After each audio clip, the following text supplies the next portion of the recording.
মালদহের গাজলে আবাস যোজনার টাকা আত্মসাৎ, আবাস যোজনার নামে কাটমানি আদায়। গাজলের 2 তৃণমূল নেতার বিরুদ্ধে অভিযোগ, ঘর পাইয়ে দেওয়ার নামে 50,000 টাকা আদায়ের অভিযোগ। 5 মহিলার থেকে 50,000 টাকা আদায়ের অভিযোগ। 7 বছর পেরিয়ে গেলেও মেলেনি আবাসের ঘর, অথচ আবাসের ঘর না পেয়ে সরকারি নথিতে তাদের নাম। কি অভিযোগ উঠে আসছে মালদহের গাজলে, দেখুন। আমাদেরকে বলছে ঘর দিব, টাকা দাও। খেটে খাওয়া মানুষ, আমি কোথায় টাকা দিব?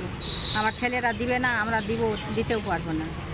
তাইলে বলছে দাও, ওই কোনো মতন করে আমরা 2-3 মাসের মধ্যে ঘর ঢুকিয়ে দিব। আবার ঘরও দিচ্ছে না, টাকাও দিচ্ছে না, দিনের দিন বেড়ে যাচ্ছে। আমাদেরকে কেন টাকা দিলা তো ঘর কেন হচ্ছে না?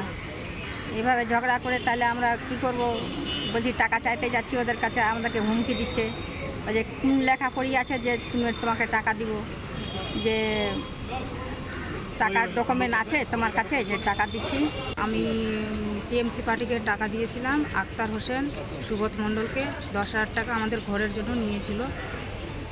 বলেছিল 3 মাসের মধ্যে ঘর দিয়ে দেবো। আমাদের এখনও ঘরও পাইনি, টাকাও পাইনি। টাকা চাইতে যাচ্ছি, আমাদেরকে দিতে চাইছে না। বলছে যদি টাকা নিস তাহলে ঘর পাবি না, ধমকি দিয়ে ভাগিয়ে দিচ্ছে। টিএমসি নেতা টাকা নিয়েছে আক্তার হোসেন 50,000 আমার কাছে, সবার কাছে টাকা নিয়েছে ঘরের জন্য। ঘরের ছবিও উঠেছে, কিন্তু আমরা ঘর পাইনি অতদিনকে। তার জন্য আমরা থানাতে এসেছি, ঘরও নিব, টাকাও নিব। আমরা কি 7 বছরতে আমরা টাকা দিয়েছি, আমরা কি ঘর নিব না? আমার টাকা বসে আছে, আমরা গরিব লোক, খাটে খুঁড়ে আমরা কত কষ্ট করে টাকা দিয়েছি। আমরা 2 জন্মকে বুড়া বুড়ি আছি, বাড়িতে কত কষ্ট করে ছাগল টাগল কত কি বেচে টেচে আমরা টাকা দিয়েছি, কষ্ট করে। টাকাও দেয় না, ঘরও দেয় না। আবাস যোজনার ঘর পাইয়ে দেওয়ার নামে 50,000 টাকা নেওয়ার অভিযোগ 5 মহিলার থেকে। এই ঘটনায় স্থানীয় বিজেপি তৃণমূল নেতৃত্ব, তাদের কি বক্তব্য দেখুন। আজকে গাজল বিধানসভা তথা পশ্চিমবঙ্গের সব জায়গায় যদি আপনি খুঁজতে যান, সেই তৃণমূলের নেতারা সম্পূর্ণ লুট করে খেয়েছে। তার বাড়ি থেকে শুরু করে তার বাথরুম পর্যন্ত খেয়েছে। তার জন্য সে বাধ্য হয়ে আজকে কমপ্লেন করতে এসছে।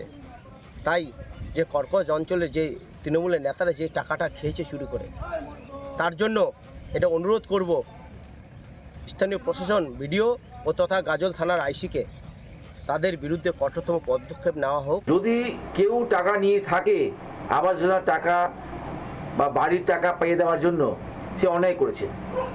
পুলিশে যদি অভিযোগ করে থাকে, পুলিশ তদন্ত করবে এবং তদন্ত করার পর আইন অনুযায়ী ব্যবস্থা নেবে, আর আইনের মধ্যে চলবে। কারণ কোনো দল কাউকে কোনো অধিকার দেয়নি যে সরকারি প্রকল্প পাইয়ে দেওয়ার নাম করে তার কাছে টাকা নেন। নানা ধরনের কন্টেন্ট দেখার জন্য লাইক করুন, শেয়ার করুন আমাদের ফেসবুক পেজ, সাবস্ক্রাইব করুন আমাদের ইউটিউব চ্যানেল। পাশাপাশি অন্যান্য ব্রেকিং নিউজের জন্য অবশ্যই চোখ রাখুন রিপাবলিক বাংলায়।